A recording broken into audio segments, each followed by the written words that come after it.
Ready? You ready? Okay. The press and the Down Beach Current were notified of this meeting. A copy of the same was posted on the bulletin board in the municipal building. Would you please take time, turn off electronic equipment, and we will stand for the flag salute.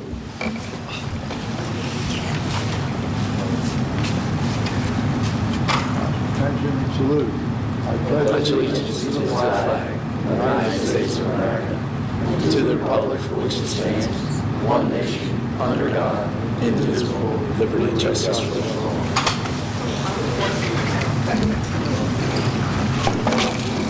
Tom, would you call the roll, please? Mr. Becker. Here. Mr. Blumberg. Here. Ms. Taube. Here. Good.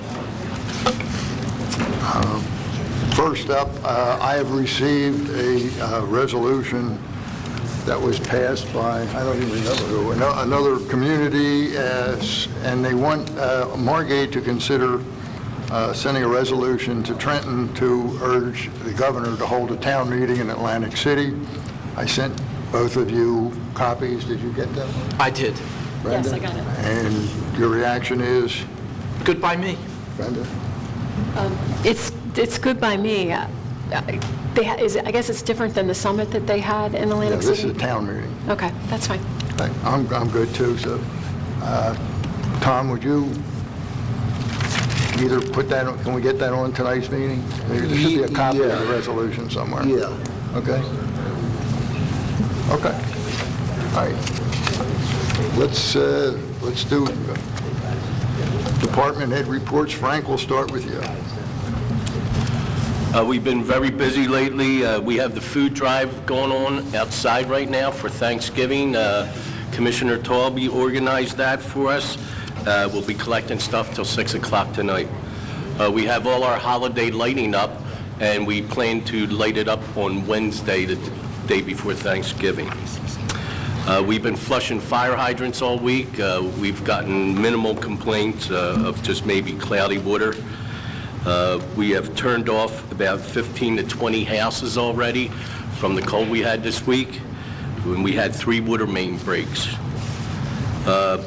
We had our first move from the old City Hall to the municipal building of the filing cabinets. Our phase 2 will be on Tuesday the 25th, where we're going to meet and look at everything in the attic to try to get that moved over here and sorted out. And happy Thanksgiving.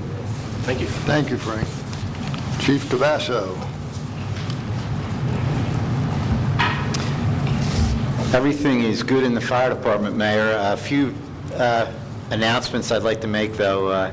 The fire department usually does a lunch with Santa. That will be at the Ross School on Saturday, December 13th at 12 o'clock. It's where we meet there for the kids and have lunch, pizza, drinks, and it's a good time for everyone that's there. Also, I'd like to announce, as everyone knows, with the colder weather, it's heating season, and fire department would like to put a plea out to make sure that you check your smoke detectors, your carbon monoxide detectors, that all homes should have them. And if you have any questions on installation or any information whatsoever, please call the fire department on the business line 822-5562.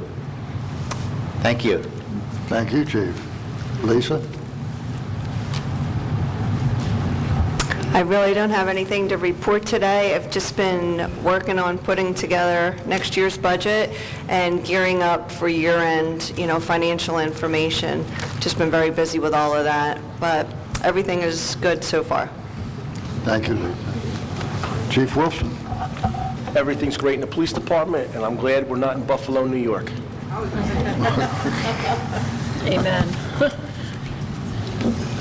Rich? In absence of Ed Wahlberg, who's under the weather, but not in Buffalo today, he has his status report that he usually has. I'm just going to highlight one or two things. The bids for the repurposing of the municipal building on Washington Avenue, as a result of questions from contractors to clarify, the new date for receiving those bids is December 10th at 11 a.m. I don't know whether he announced previously that the 2014 state aid agreement has been received, and Margate is going to get one of the paving annual grants. We don't get them every year. We do get them several years in a row sometimes. We have $190,000 toward the repaving of Amherst Avenue from Vendome to Washington Avenue. And lastly, Ed and others, our chiefs of fire and police departments, Public Works Director, have been meeting with the gas company, and the gas company is underway with a major construction project throughout Margate for upgrading to high-pressure gas. And we've been working with them to coordinate this construction, and it's a little bit of it has begun, but it's going to get heavier with two different contractors working in two different sections of the city. Most of it is on the base side of the community at this stage. But it's going to involve resurfacing everybody's gas line to high pressure. They're required to give notices to individual property owners. There will be some disruption to traffic in streets, but it's not like a repaving in the sense that they're putting down these gas lines in narrower sections of the street. So in most cases, the streets will be passable except for brief periods of time. But if you have questions, Ed ultimately is going to be having one of his people on site as our major inspector, overseer. When there's detours of any kind, we are to receive on a daily basis in our police department and our fire department emails from the gas company and from their contractors. Both the chiefs are aware of this, and the Public Works Director, should anybody have any questions of them. With respect to Ed's report, that's all I have. I would like to read what I've been reading for the last 5 or 6 meetings, an update with respect to the planned, Army Corps planned beach replenishment project. It changes really quite rapidly, but I'll give you the latest update as of this afternoon.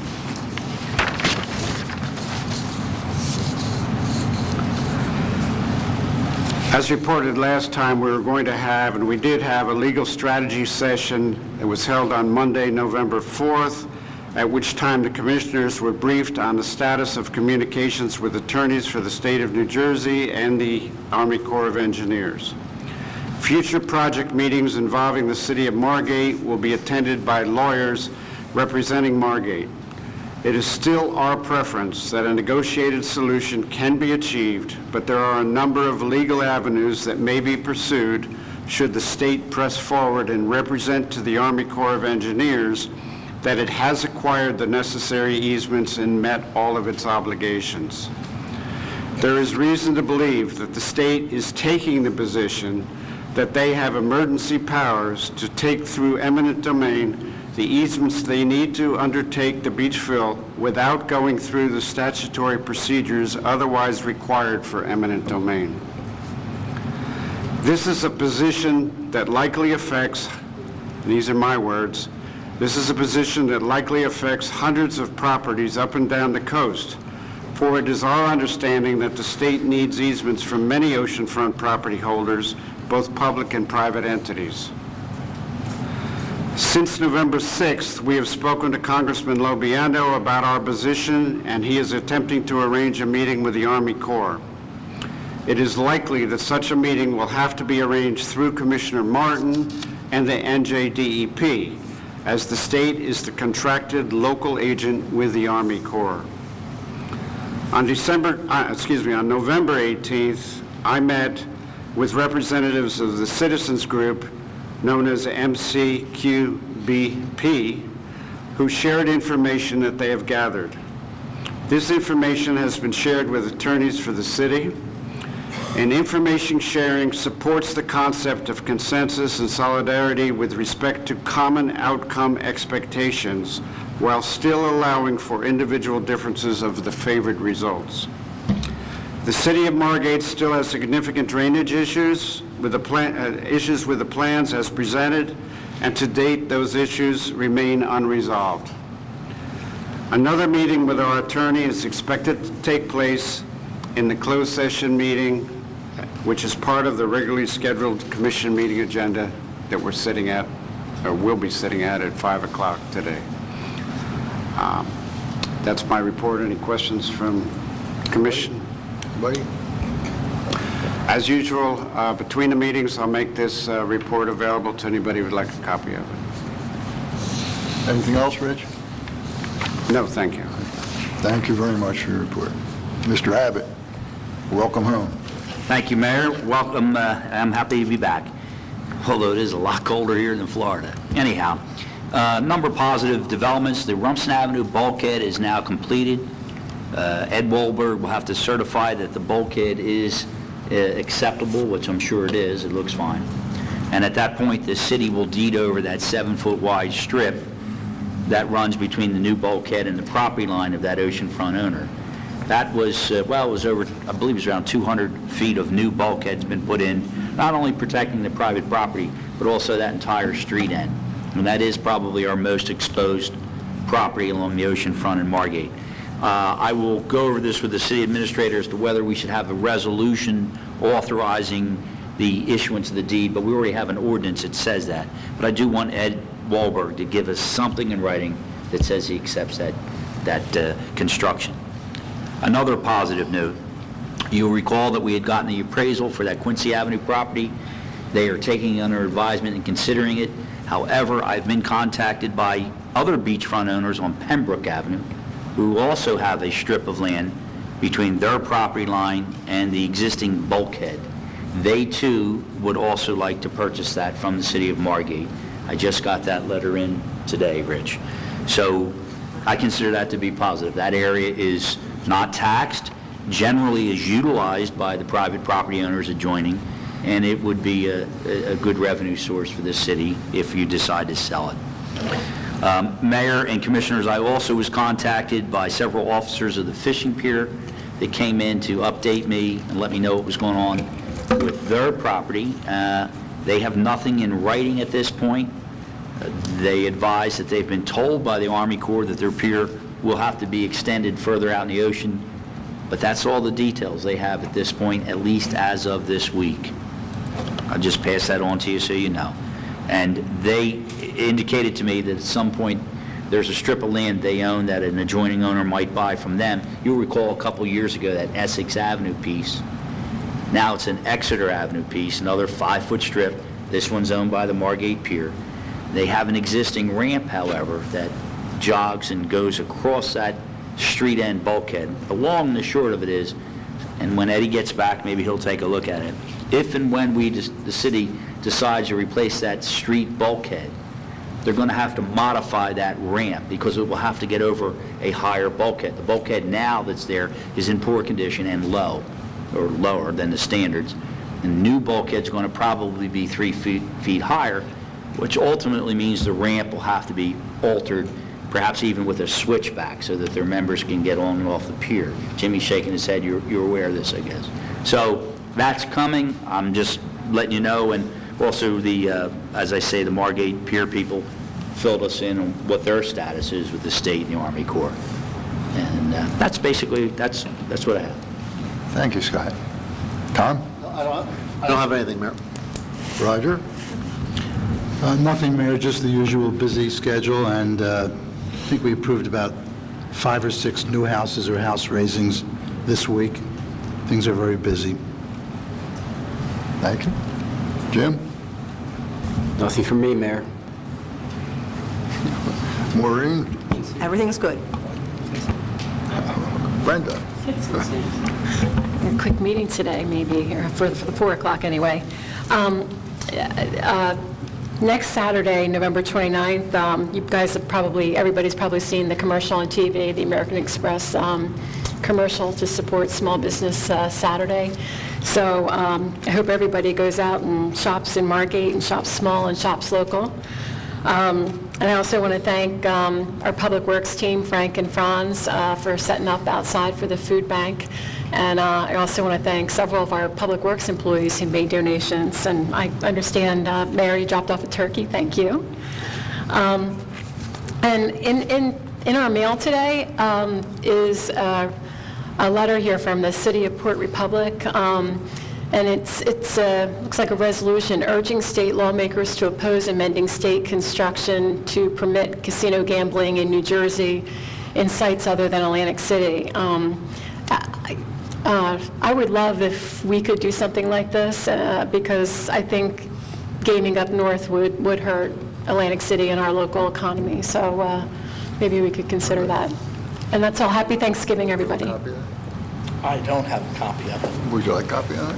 If I did, I didn't see it. All right. I'll get one. Okay. You can have mine. Yeah, first. Okay. Marty, I'm sorry. Nope, nothing to report, Mike. Thank you. I also would like to wish everybody happy Thanksgiving. It's a great time of year. I hope everybody's families are well. And at this point, we'll open to public comment, 3 minutes on anything that was discussed today. Mayor, can I add one thing to my report? You may. I just wanted to mention that on page 7 of today's published Current, there's an article by Nanette Galloway on the fire department carrying naloxone, Narcan. Two very informative articles on this here, and I just wanted to mention that again. It was a joint effort in Margate. The chief of police and myself decided this was the best route to take, and it is now on board and the firefighters are trained. Thank you. Mayor, can I add something to Tony's comments? Sure. We all today also just got a letter, a copy of a letter that was sent to Chief Tony DeBasso on September 16th, and it's a thank you note from a gentleman who claims and who says that the fire department actually saved his father's life when he was going through cardiac arrest. So thank you. Job well done. Thank you. Public comment.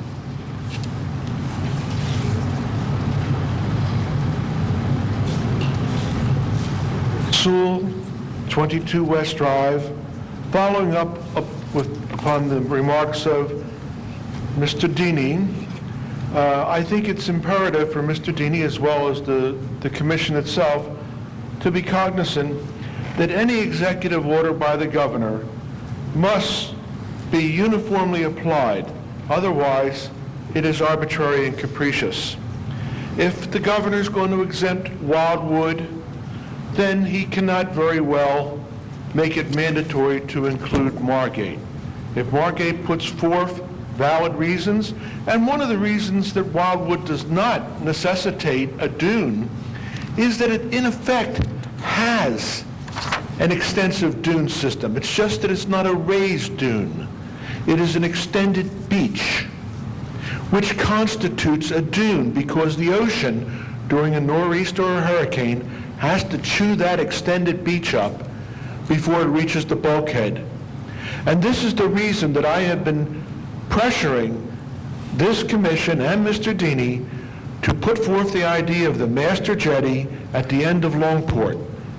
If it becomes similar to the jetty in Brigantine, which was put there to prevent the silting of the Absecon Inlet, it will provide approximately 3,000 feet of additional beach, which in effect becomes another Wildwood and does not necessitate dunes. I think to allow the Army Corps of Engineers and the DEP, both on the state and federal level, to ram this down our throats when there is a alternative which is far more effective and is a one-time fixed cost. I think the solicitor should be on board with that because when he was in Ventnor, he eagerly advocated a master jetty at Fredericksburg. So I feel that if we lobby for this master jetty, it will eliminate beach replenishments, it'll eliminate the butt-ugly dunes that harbor insects and trash and are unsightly from the get-go. Next, with the high-pressure gas lines that they intend to install, I would strongly... 15 seconds, please. I'll wrap it up in 15 seconds, Mayor. Thank you, John. Keep your shirt on. Okay. With these high-pressure gas lines, when they tear the street up, I think it's imperative to achieve the same agreement that Commissioner Teresa Kelly was able to secure from the gas company when she was mayor, and that's to ensure a curb-to-curb repaving. We should accept nothing else. Thank you. Thank you, John.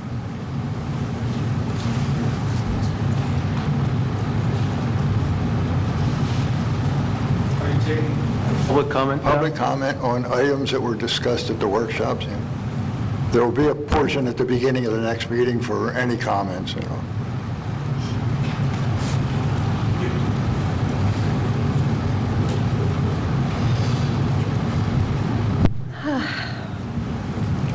Sharon Simon, 424 North Thurlow Avenue.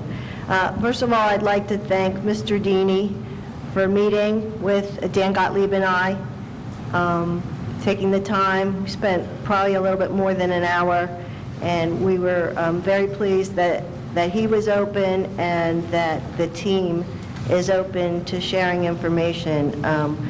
Luckily, we had some very generous people who were able to fund us to hire some of the top experts, legally and technically, on the Army Corps and NJDE programs.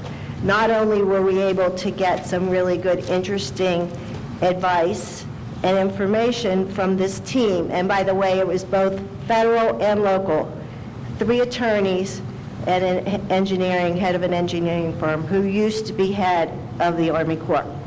So these people really know what they're talking about. Not only were we able to get very valuable information that we, not to violate attorney-client privilege, we summarized and changed and gave an excerpt to Mr. Deeney.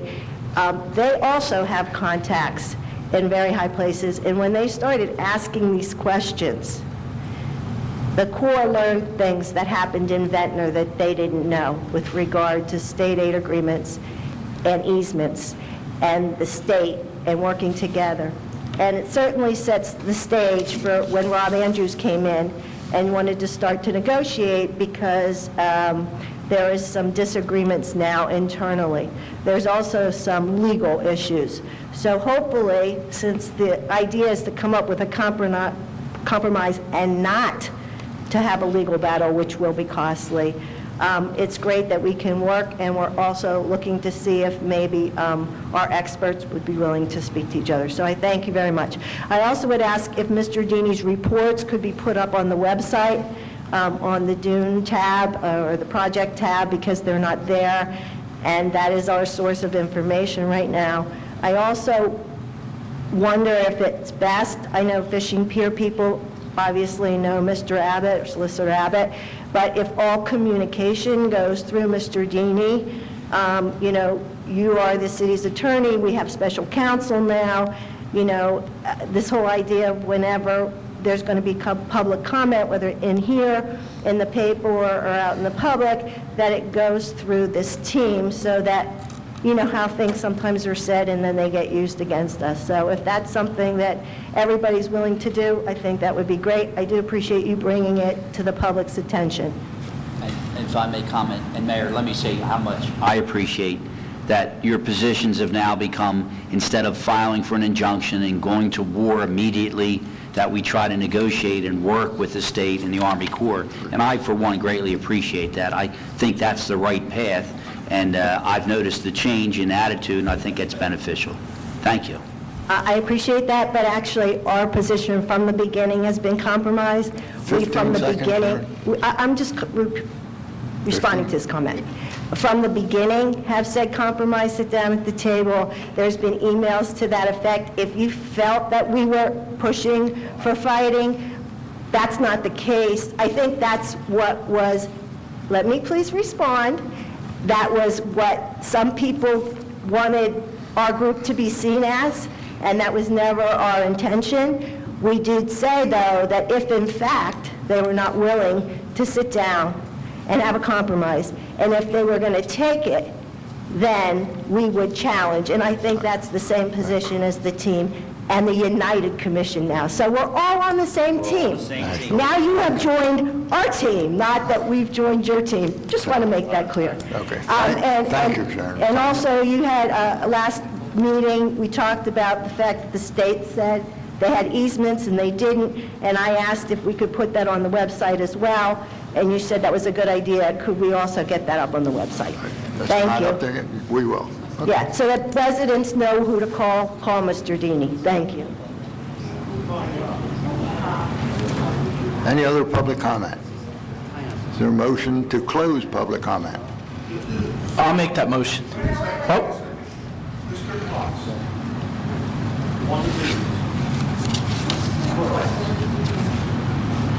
Good afternoon. Glenn Klotz, 118 North Barclay Avenue. I just wanted to bring some information to the Commission's attention. I had an interesting conversation the other day with FEMA.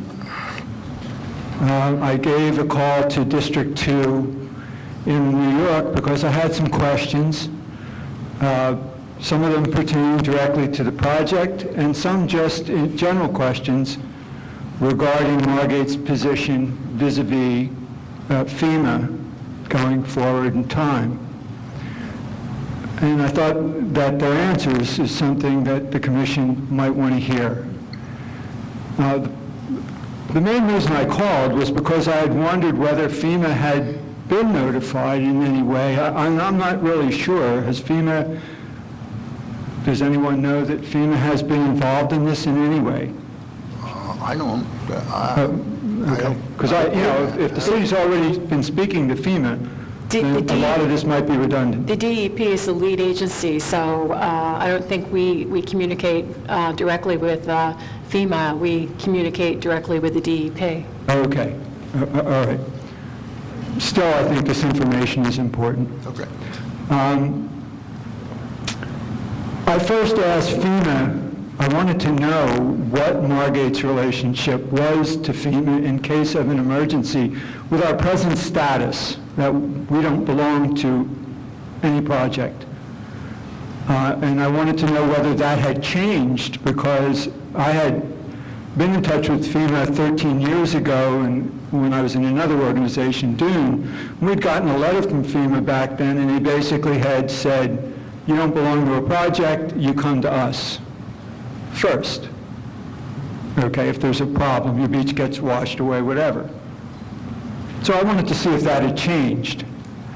And I was informed by a supervisor at FEMA, no, that basically that Margate still the primary sponsor in an emergency situation, like we had with Sandy, and we did, they went and checked our record while I was on the phone, and they said, well, you did call us. And I said, we did. You came down, it was great.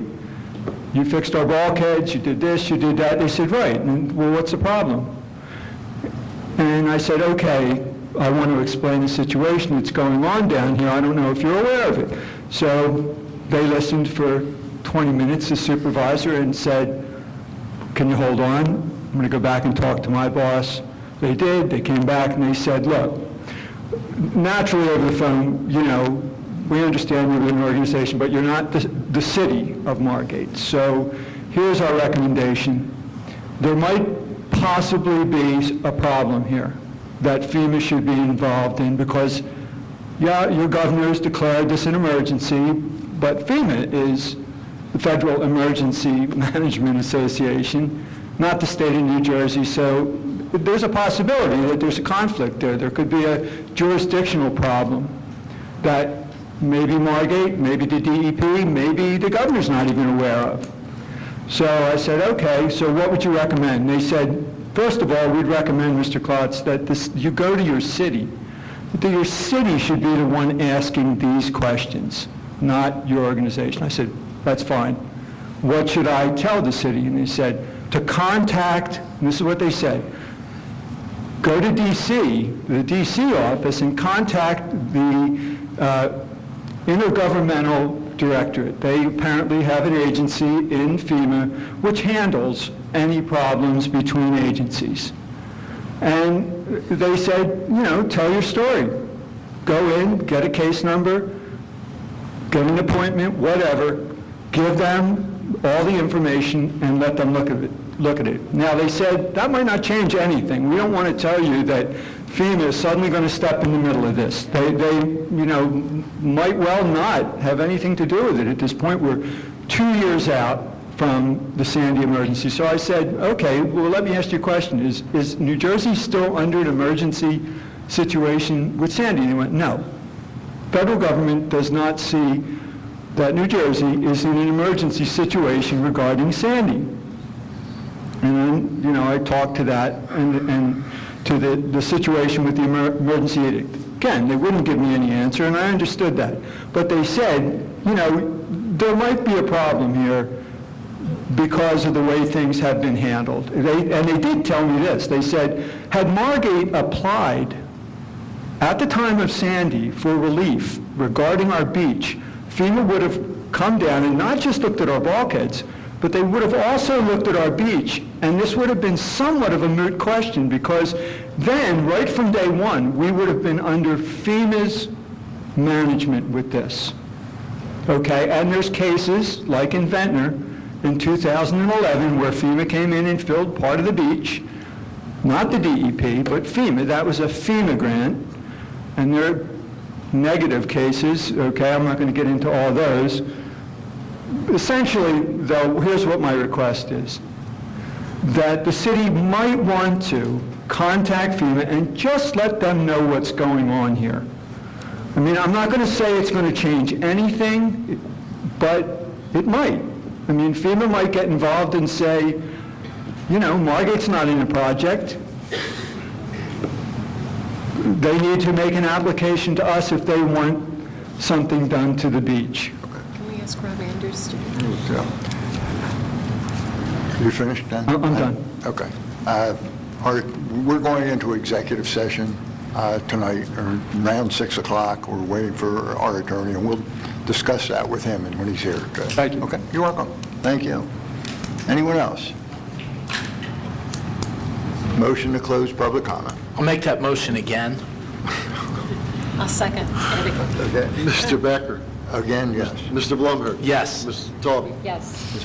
Motion to adjourn. I'll make that motion. I'll second. Mr. Becker. Yes. Blumberg. Yes. Taube. Thank you. We will reconvene at 5 o'clock.